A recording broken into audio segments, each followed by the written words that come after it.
Bonsoir.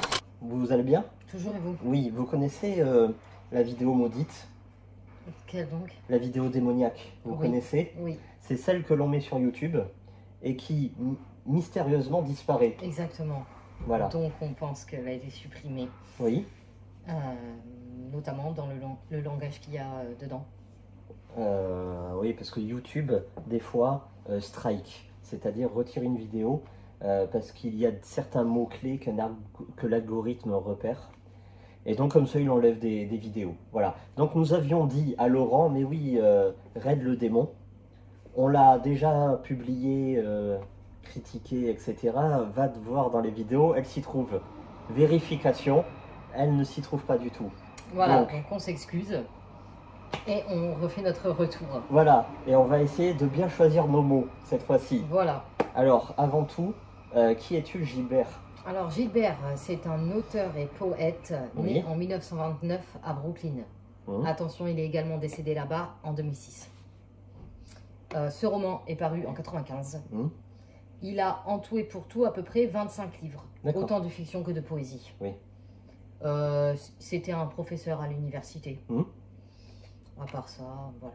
Il y a pas mal de ses romans qui sont très connus. Oui. Très bien. Donc 276 pages, on va dire que c'est un récit de vie. Le pitch, ça s'articule autour de la vie d'un jeune garçon qui s'appelle donc Red. Ça se passe lors de la Grande Dépression et Red vit chez ses grands-parents avec sa mère, fraîchement divorcée, qui n'a pas le sou malheureusement, donc c'est pour ça qu'il vit chez les grands-parents. Le grand-père est à la retraite mais il est totalement veule, lâche, passif, et en fait la tête de bouc de la famille c'est la grand-mère. Qui est acariâtre, voire elle est misérable. Moralement, d'un point de vue éthique, c'est ce qu'il y a de plus bas, humainement parlant. Voilà. Et Red, malheureusement, va devoir subir ce personnage au quotidien.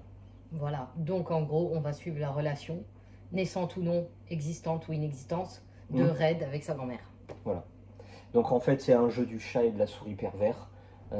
C'est-à-dire que la grand-mère prend un malin plaisir à torturer psychologiquement et même physiquement son petit-fils. Si bien que Red, qui est un garçon qui a déjà à la base pas de chance, parce qu'il y a un climat miséreux, banlieue de Brooklyn, promiscuité, etc., etc., échec scolaire.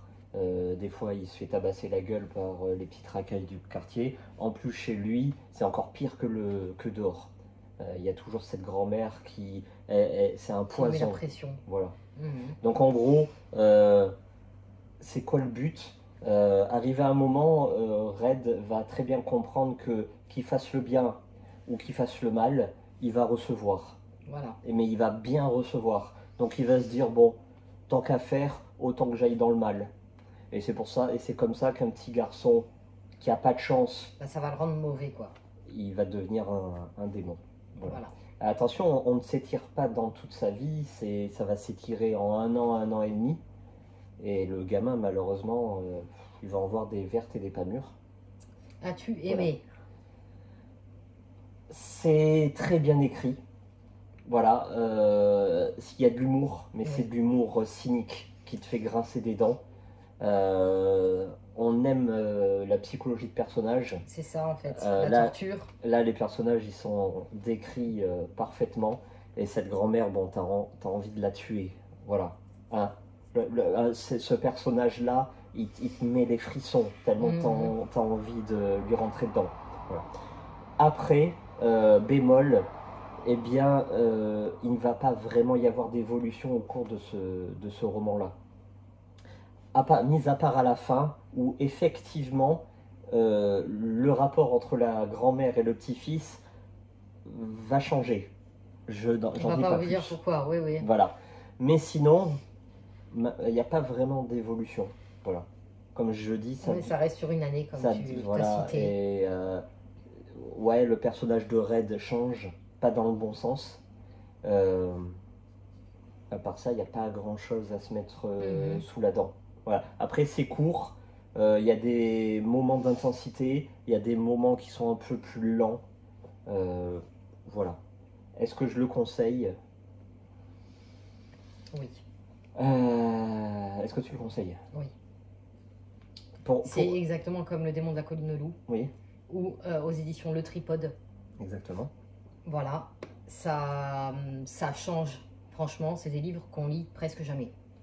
Voilà. Totalement d'accord avec toi. C'est des livres qui, je pense, autant en supermarché qu'en librairie ou quoi, il va falloir vraiment fouiller pour les trouver.